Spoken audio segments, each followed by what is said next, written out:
Hello everyone, in this video I'll be ranking all of the character classes in Elden Ring Nightreign on a tier list. So we'll be breaking down all of them, covering their stat spreads, best items, best ways to utilize the character. This game is very well balanced. You may notice when you fight bosses, sometimes you can get them down to 5-10%. I've had many fights end at that, so this game has a pretty good balance. But there's some heroes that are a lot better than others with relics or even just at base. So I'll be breaking down all of that, first starting with Wylder, who I think is actually one of the best characters in the game. Wylder excels in a lot of things. Mainly, he's got great health with A scaling and health. He's got okay FP casting stats. You can kind of use him as an off caster though, if you wanted to do a little extra elemental damage against the target. But he's got good stamina, got good strength and dexterity, so he can use bows, he can use heavy weapons. His best weapons obviously being great swords, as he has a unique moveset. Now, all the characters do have their own unique movesets when it comes to this, but the great swords is his preference, which allows you to do some special attacks, which I'll break down. But the big thing with Wylder here is just his overall mobility. And this is what wins fights, because you can go ahead here and with your grapple hook, you can not only use it in combat, but if you need to get somewhere quickly, you can use it, do a jump at the end, and it propels you forward really quickly. So his basic weapon also comes with a parry there and a shield. Shields got buffed heavily in Elden Ring Nightreign, now offering 100% physical damage negation, so this is extremely useful. But his grapple hook into greatsword combo is kind of his bread and butter of his kit. You do need a relic to be able to do that fire strike, and you can find it from random drops, so I'd recommend doing that. But his remembrance also gives you the ability to do that. Now, it feels like it should be part of his normal moveset. I feel like Wylder he's okay without it, but with this special move, he's pretty crazy, because you can still get hit while you're grappling, but it gives him some mobility, and you can flank to the side really well. Like, if you're locked onto a boss, you can run over to the side and then, like, kind of pull yourself away.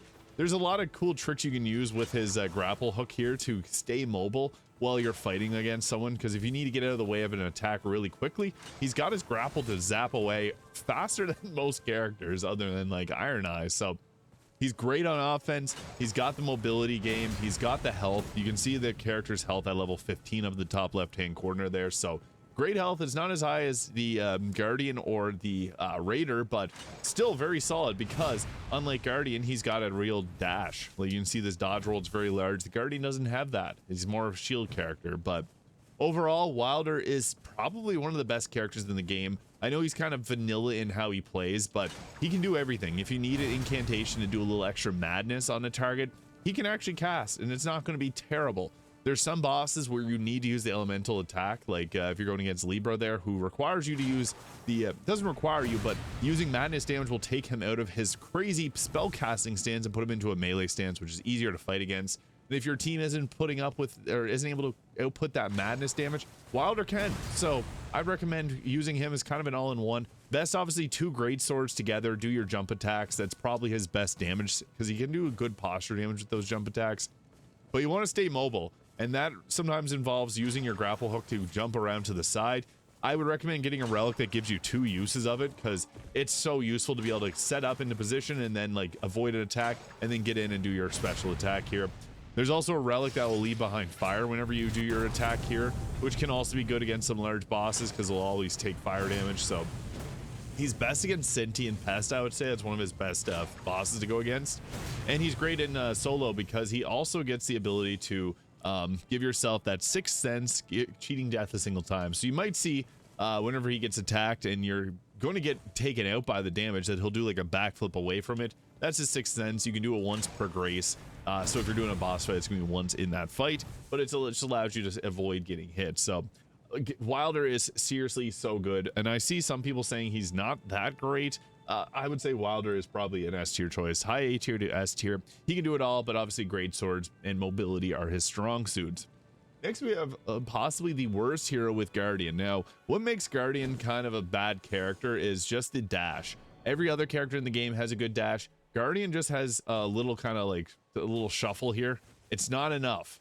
His shield, however, will block all damage, so you can put the shield up, and that's going to help. And he can also poke with his halberd from behind the shield, so that's great. He's got the best health scaling in the game, so he's very tanky. He's also got one of the highest endurances in the game as well, so he can use his shield. The shield will take damage off of your endurance bar instead of your health bar, so it can be good to set up behind a target. Now, he's got some of the best revives in the game. He's also got this attack here, which you can do a big whirlwind at a lot of characters. It's not going to be extremely useful against bosses, really, unfortunately. So again, preferences are halberd weapons. His health scaling is S, so he has 260 health at base, which is higher than the other characters. The next highest is the Raider with 240 FPC, not greatest. Stamina is A, strength B, dexterity C.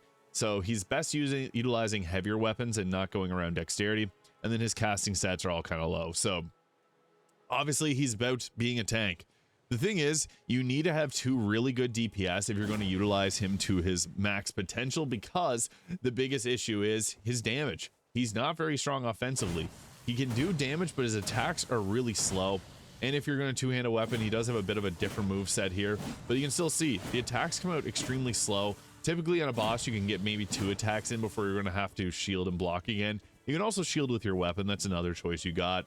But overall, his damage output's pretty poor. You can use the charge attacks in your halberd to hit in a front arcing reach, which is really good against multiple enemies at the start of the game. But his damage is not great. That's the biggest issue. His ultimate, however, will revive people from 3 bars. It's got to be one of the best ultimates in the game because you can pick up your down teammates really quickly with it. But the biggest problem is there's other hero ultimates that also do somewhat of a similar thing, like the Revenant's ultimate. While she's not the absolute best character in the game, it also has some other benefits like powering up her summon. So yeah, this attack's cool and all, but that's really the best part of his kit. He's got that crappy dodge, and that's the biggest issue because sometimes you can use your shield, but you're still going to take the magical damage, so you need to kind of shield and block at the same time, which, yeah, it's okay. You can do that, but I just feel like he's not going to be outputting as much damage as a Wylder, who could really just grapple his way around and set up a little differently, draw the aggro. The best part about holding aggro is like Wylder can just run around and be a menace with his attack. So if you're going to go for a tank, Raider and Wylder are a little bit better because of their damage output. But that's not to say he's a bad character. You just have to utilize his strategies a little bit different and have maybe a Duchess and an Ironeye that are really good at outputting damage to make up for that. So yeah, not bad, but overall, I'd have to say that Guardian's probably, I'm not going to put him in the D tier. He does bring value in terms of his health and his defensiveness, but compared to Wylder, who's got roughly the same health, but way more mobility and damage and kind of utility for the team and can do a little bit of spell casting too, the Guardian just kind of lacks that. Next we got, though, Ironeye, who is extremely powerful and one of the best support characters in the game. What makes Ironeye so good is that he can use his bow and pick up down allies from far away, so that's going to give you, it takes 4 arrows to pick someone up. He shoots relatively quickly. The pulley crossbow is probably one of the best weapons for him, but I would say that this bow is even better for picking up down allies. Now, back to Wylder for a quick second on survive, or picking up your teammate. You can use Wylder's dual greatsword attack, so jump attack with 2 greatswords, and that's going to pick up down allies really quickly. Now, Ironeye's biggest weakness is his health. He's got C scaling, and he's got around 200 health at level 1, so he's not going to be as tanky as obviously Wylder, Guardian, Raider, etc.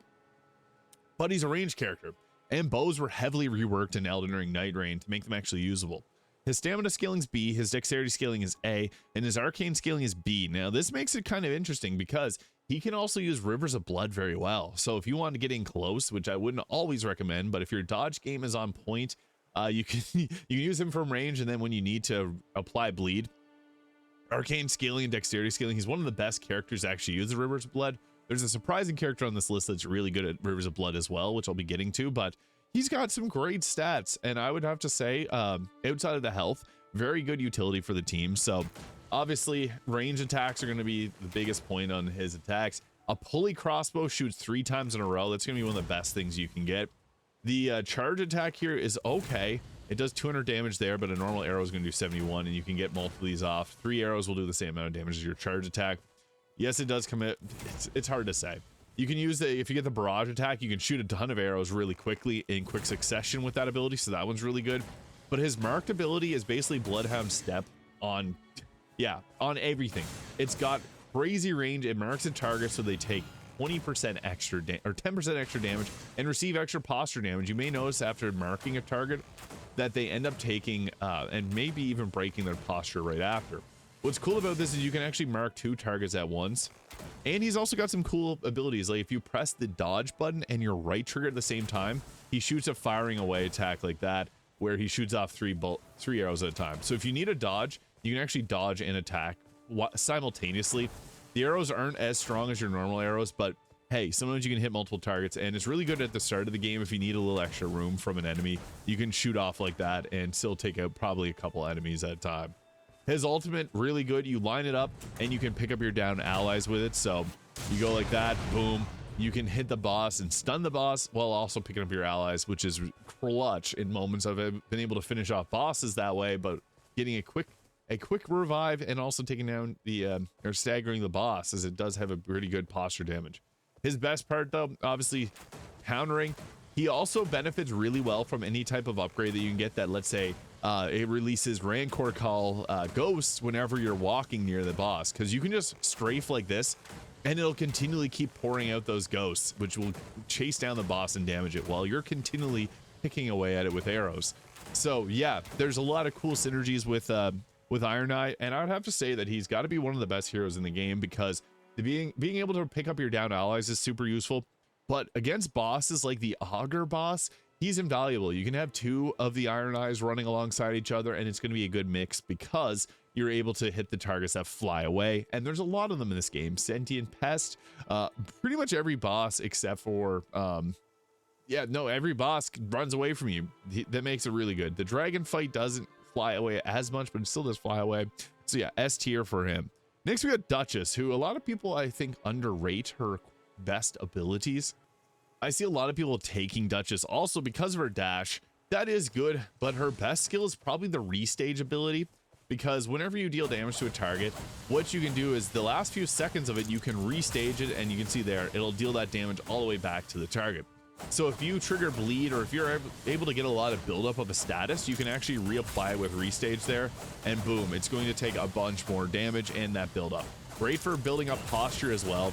But if you have a whole team wailing on a boss, you hit a critical attack, you stagger them, you deal bleed damage, you can pop this at any moment and then just continue the carnage with that. So it gets absolutely nuts the amount of damage you can do with this. That's got to be her best ability. She can also make the entire team go invisible here, which is best utilized to pick up your allies. You can use 2 daggers to speed up the speed of your attacks too with the L1 attack. But even just the single attack here is nice because you can animation or dodge cancel out of it, whereas you use the 2 daggers, you're kind of stuck in your animation a little bit longer. But she's also interesting because she's somewhat of a caster. So she has the same health value as Ironeye, only getting 200 health at the first level, which is not a lot. She has B scaling and FP, so she does get quite a bit of magic points there to cast. She has A scaling and intelligence and B scaling and dexterity. You may be a little confused by this, so I'll break it down a bit. So she's kind of a caster melee combination. You can use your weapons, but even though dexterity, her faith scaling is also B. So this makes it interesting because she can scale with some daggers that you might normally not have used in your regular experience in Elden Ring. So like the black knife, it scales off your faith. So you can use one of those to make quite a bit of damage.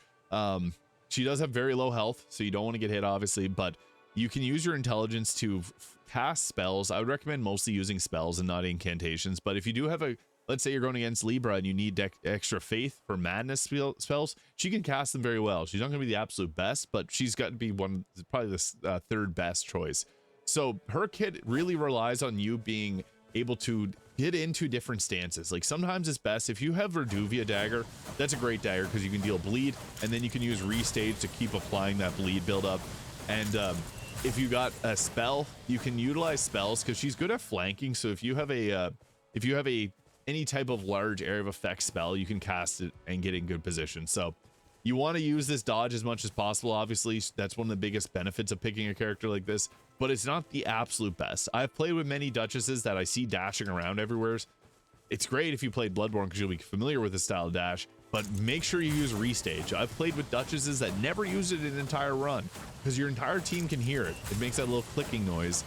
So if you're going to use Duchess, you definitely need to use restage often.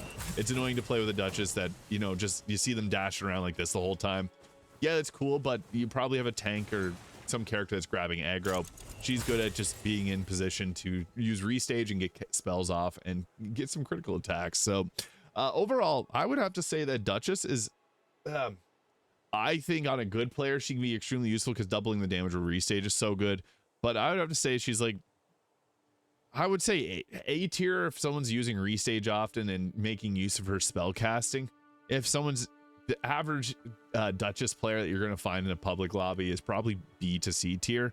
I think she's A tier though. If you utilize her character skills well, she can be the one that survives. There's been many games, Duchess is the character that I play probably the most, and there's been many games where I've survived, popped my ultimate, revived both my teammates, ran back around, both my teammates went down, and then clutched it and won the game for us because she's got spells, so she can stay at range too.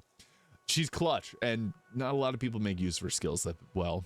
And next we got the Raider. I think the Raider is really good. He's better in Guardian, but between him and Wylder, I guess is the best comparison because he's kind of a character that uses big weapons. Like Wylder uses great swords. He uses colossal weapons. The first weapon you get, you can press your right stick, by the way, to see what type of weapon you're using. You get the colossal weapon, Raider's great axe here, and you can brace. Damage taken while using the skills reduced. So that's the very first skill he gets. There's obviously much better ones. But the thing is with him, he's got a different move set for his great or colossal weapons. So that's okay. I don't really love the move set, but the best part about him is utilizing 2 colossal weapons and doing jump attacks. The posture damage that you can get from that is crazy. I find that he's really fun because he can get up, do this attack here, which does insane stagger damage as well. He can also tank a lot of hits because his posture is so freaking high. He can take a bunch of hits that normally would knock your characters around and he'll just laugh it off. He's also got the Totem Stella here, which you can pop down. If you need to revive a teammate, you can pop this. It's going to push you up into the air, and then you can just stand here wailing away at your teammate to bring them back. Well, most times the boss is not going to be able to touch you up here. It is a little bit tricky to get back up it. Like I've seen people trying to climb up here and having to struggle with it. So that's one thing I've observed from playing Guardian often. But he's got a fun kit. He's got great endurance, but I find his endurance runs out a little bit too quickly because to swing a colossal weapon, you're not seeing the stamina drain right now, but it drops really fast. So that's something to consider watching out for. And when you're doing a jump attack, even at like level 14, 15, 2 jump attacks and a stamina bar is pretty much gone. The biggest thing is he's got that A scaling HP, A scaling and stamina, although I feel like it runs out a lot slower on like Wylder and even Guardian, even though shield does drain your stamina. S scaling on strength, so use your strength weapons on him. His dexterity C, which is pretty bad comparison. If he had a B scaling, he'd be able to utilize bows a little bit better, but he can actually utilize the giant bows if you find a golem bow because they scale off your strength. So he's actually a good user for those. But his best weapons are great axes, great hammers, and colossal weapons. He has unique movesets for those. So grab 2 of them, power stance them, and do your jump attacks. He doesn't really, you don't want to spellcast with him. He has the worst with a D in his FP. So yeah, if he can't really do much spells, it's mostly just gonna be whatever weapon actions you got. What's fun though is yeah, if you get a good weapon that has like a holy attack against a holy boss, you can utilize that. You can see there though, he does have some unique attacks. So you can charge up this, it does a 2-hit attack, so that's kind of cool and all. But yeah, Raider's good, but I feel like his biggest weaknesses are great weapons they're good but not crazy in this game.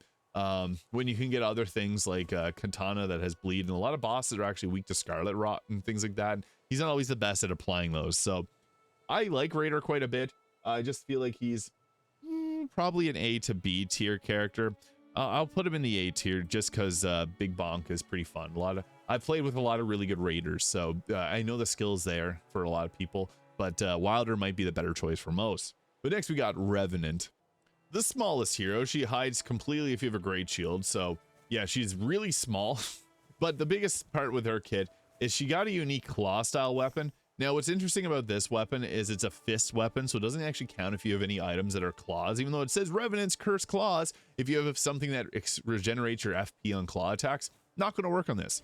But as a fist weapon, you can actually copy it over to your second hand. So you can do 2-hand this weapon and do this special attack where it attacks twice instead of just one time. So that's something a little bit unique about her, I guess, at the start of the game when you're using this weapon. Now, her weapon art, the White Shadow's Lure, create a front forward facing White Shadow. This draws aggression. Don't use it on her. She wants people to not attack her. She's got a low health bar, so you can see there that's the size of her health at level 15. She gets more FP, but her big part of her kit is summoning in Helen, Frederick, and Sebastian here. I always like to have Helen out because this is just a quick attacker, good for picking up your teammates, but it goes down the quickest. Frederick with the big area of effect attacks has good stagger damage, so you can use this, the Frederick the Cook. And he's solid for drawing aggro. And if you yourself go down or are close to going down, it's nice to have Sebastian here, because if you're down, he's going to do this wailing attack here that's going to try and bring you back. But he's got good posture. And then if you use your ultimate, he also does this Miku beam attack where he shoots a charge beam out, and his yell attack will also draw in aggro. So yeah, it's pretty useful. It's not going to be the most damage in the game, but it's something. Hey, she's got not the best health herself. She's taken out in a couple hits, and she doesn't really use any weapons or have good scaling. So when it comes to her scaling, she got D in health. She got the lowest health in the game. She's got A in FP though, so she's able to cast spells. But the big problem here is the Recluse can regenerate her FP by recalling her spells, whereas the Revenant cannot. Her soul took the possession of a doll's body, so kind of similar to Ronnie, which is kind of cool. But S scaling in Faith and B scaling in Arcane. This is actually a really good combination for a lot of spells and incantations. So she's actually pretty good at applying Scarlet Rot and things like that. She mostly wants to spell cast faith-based spells, so if you can find madness spells, those are pretty solid. But she can still cast intelligence good as well. It's just going to be B scaling instead of the S scaling she has in faith. But yeah, even if you can find any arcane related spells, that works well too. The big problem is you need a lot of FP Starlight shards to be able to utilize her kit to the maximum. If I'm playing with a Revenant, I'll buy before I buy the pickled turtlenecks. I will get the Starlight shards for her because she just needs magic to be fully utilized, whereas you can manage your stamina yourself. She can't manage it once the FP's gone. It's not back. So yeah, that is the biggest downside to Revenant. Is she's got these nice summons. She's got a really useful ultimate that revives your entire team, but the biggest problem is her FP management, and faith-based skills are going to cost a lot. So she's good, but the biggest drawback to her is her magic consumption. I think she could use a buff somewhere to her FP, maybe getting it back somehow. I'm not sure how they could balance it, but I do think she's a little bit lackluster in terms of the other heroes. I think she's one of the more fun ones to play because she's a cool turn on the Necromancer, and she'll also revive any allies that you kill, or enemies that you kill. But yeah, I just feel like she's missing something in comparison to the other heroes, like the Recluse, who I think is a little better in certain regards. Now, the Recluse is actually really powerful in a lot of ways. You have to find a good staff though. So her first stat here has the Glintstone Pebble, and then it has also the Arc Attack here, which is actually really good damage early on in the game. So you can lay these down, and sometimes you can cut through multiple enemies really quick and easy at the start, which is pretty useful. But you need to find a good staff for her. Her biggest thing is whenever you cast a spell, you can recall that spell. So we cast a spell there, we recalled it. This will place a sigil down on the ground. We can regenerate our magic or our FP using that. And then once you have a full orb built up, you can release a special spell. There's a ton of different ones. This one's just going to go in and slice the enemy a bunch of times. The fireball will chase down the enemy. You can place down healing using your spells. So she's probably the highest skill level character in the game, because you need to know what spells to cast, when to recall them, and then how to set it up. And then her ultimate's also really good too, because it'll deal quite a bit of damage, and your teammates will get healing back too from damaging them. But the big thing is you have to get her into a close range to use it, so just be mindful of that whenever you're fighting with her. That, again, she doesn't have as much health as some of the other characters, so that can make her go down quickly. So this is what we're looking with for stats. So obviously D scaling and health, not great. A scaling FP gives her some scale FP, but her biggest thing is she can recall spells, and she basically never run an FP unless you manage it poorly.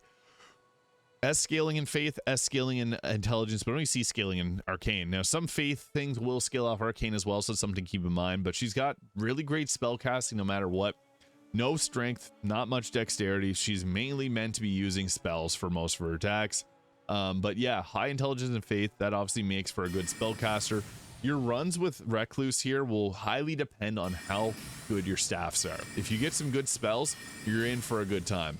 If you don't, it's going to be a lot more challenging, but you can still make do. She's probably the most random to play through as, because every run's going to be completely different with her, but you're going to be using spells no matter what. So yeah, it makes for some cool playthroughs. You got to know her spell list though, and depending on what you recall, it's going to alter what you end up casting. So again, very high skill level character, but I would have to say that she's probably A tier. Just very useful survivability for herself if she's casting spells. because she can also heal herself too. Great FP management. So yeah, I'd have to put her somewhere around there. Duchess is a tough one because its skill level's so weird. Last, we have the Executor. His passive ability is the tenacity, so you receive a boost of recovering from status ailments. There's some bosses that will apply them, so that's nice. But his kit is interesting. If you played Sekiro, this is the character for you. He actually will start off with his own blade here, which will get bleed on it. And what's nice is if you add an elemental damage, you'll have like holy and bleed together, which is a good combo. If the boss can bleed, we'll make it bleed. That's one of the best parts about katanas in Elden Ring. You also see as his stance here, he attacks differently than if you were using a katana often in Elden Ring. So his attacks are a little different. His attacks are a bit quicker too. But the big part is his cursed sword. So you can press triangle or Y and L2, pull out this sword, and you can parry with it. You can't really show it off here, but you can parry a bunch of attacks. And if there's a bunch of them in a row, if you parry the first one, he'll parry all of them back to back. So this can be good as you have to be skilled. He's not, I wouldn't call him a tank per se. He's more so like a damage character, but the best setup for Executor is actually Executor and like 2 Ironeyes or an Ironeye and a Recluse. But the thing is, if they have the draw less aggro, so if he has one that keeps him getting aggro and them not getting aggro, and he just parries everything, you got an easy win on your hands. The Executor is probably the character that I've played with the most bad characters, but if you have a good Executor, they can almost carry the entire run because they'll just be so defensive with blocking everything. Yeah, but if there's bosses that fly around a lot, that's where he starts to lack, because you do have to put your sword away to be able to get that, and then you have to pull, yeah, you have to put the sword away to start sprinting again, and then get back in and pull it back out. And if they swap aggro off of you, that's obviously not ideal. And his main weapon being able to apply bleed just makes it so good too. But his werewolf transformation, this is one of the craziest things, because this is good for picking up your allies. If your health is about to go to 0, you can pop this and it'll give you a full health bar, which is nice. You can do a charge attack. There's a few different attacks that you can do with this. It's best for reviving and doing a bit of damage, but yeah, it's actually pretty fun to run around as a big wolf. So yeah, it's a cool ability and great again for reviving. And just to cover his stats, so he's got B scaling in health, B scaling in stamina, S in dexterity, and S in arcane. He's the best wielder of Rivers of Blood. This just works perfectly for him. But any type of, like, if you got curved swords that scale off of dexterity, anything that's going to have a bit of arcane and dexterity scaling will work well for him. So those are the best weapons. This is another character like Duchess that requires a bit more game knowledge and skill, I would say, because the cursed sword here requires you to know how to parry to get the full usefulness out of it. Some people pick him because they like katanas. That's cool and all, but you're probably better off actually just playing Wylder, honestly, because you'll get much more health and you don't have to worry about the parry. If you like parrying, he's the best character in the game for you. So with that, Executor he's in an interesting spot. I think that if you're good with him, he's an S tier character, because yeah, being able to parry attacks, very effective. And the parry is actually generous in this game. Sekiro's parry is also kind of generous, so it's nice in that regard. But the average player, if you want to have a character that's high in dexterity and arcane, probably best to just go with Wylder, because a better survivability and mobility just means a whole lot more. Probably best around A tier. Maybe I'll put him somewhere around there. So the final, I guess, list that we got going on here, I would have to say that obviously Wylder being one of the best characters, because great survivability, great mobility. He can do it all. He can spell cast a little tiny bit as an offcaster if you need extra madness build up, but he's just all around good. Great swords are some of the best weapons in the game, and he's quick with them. Ironeye, enough said. Great revives. Against the Augur boss fight, he's super valuable because he can shoot the boss while it's flying around. Duchess, if there's a great Duchess player, I'd actually maybe put her roughly around there. I'll put her at the bottom of the A tier. I think that she brings a lot of value with the restage ability, and if she grabs aggro, she's got a very generous dash dodge, so you can really avoid damage easily with her. Guardian, just a big tanky guy. He's got good stagger, good posture, everything that you could want from a guy with a big hammer. And the Recluse, highest skilled character in the game, I would say, but one of the most rewarding if you know how to play them well. I would recommend doing a few solo runs with her just to get really comfortable with it, because I find it's hard to learn in a multiplayer session. Executor could be S tier if you're good with the parry mechanics. Otherwise, he's probably around B tier. Revenant, I would say these three do need buffs in certain regards. Revenant definitely needing some type of change to survivability or her what type of weapons she can use, because she's kind of sucky at all of them. And Guardian just needs a better dash. The problem with a shield user is if you buff his dash too much, then it's, you know, he becomes overpowered. So I think they did a good job of balancing everyone. You can win the game with any of them. So if you have 3 Guardians, you can beat every single boss in this game. It's just going to maybe take a little longer due to his damage numbers, but every character is viable. Just want to put that out there. So let me know your thoughts in the comments. Hit the subscribe button below if you enjoyed this video, and I'll see you all in the next one.